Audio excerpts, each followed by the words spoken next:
Okay, we've got some hands up. Councilmember Chavez. Thank you, Mr. Mayor. I'll be supporting the motion. I do want to acknowledge two concerns raised by residents to me.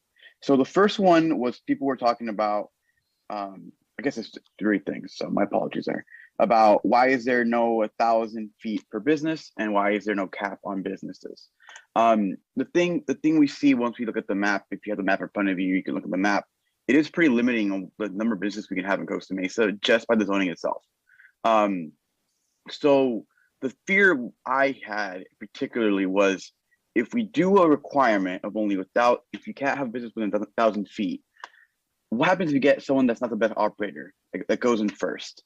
And all of a sudden you have 1,000 radius around that business with a not so good operator. And all of a sudden you block out someone who could have been much better in terms of quality of service, in terms of safety for the community, things of that nature.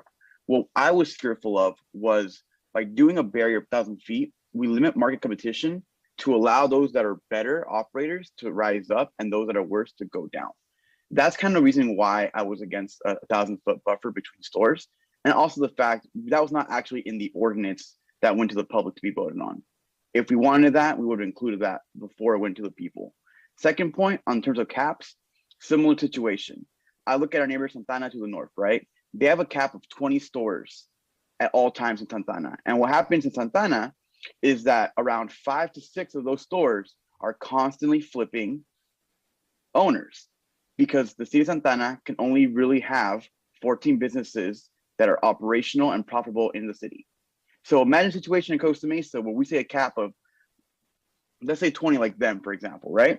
But we only need 10. I don't want to have 10 stores for cannabis constantly flipping because we allow 20 and because we just thought that would be a good number to put out there. You know, we had the ability with this ordinance to go back to it at a later date and add a cap if we need to add a cap. That's why I'm comfortable not having a cap in that, and in that ordinance.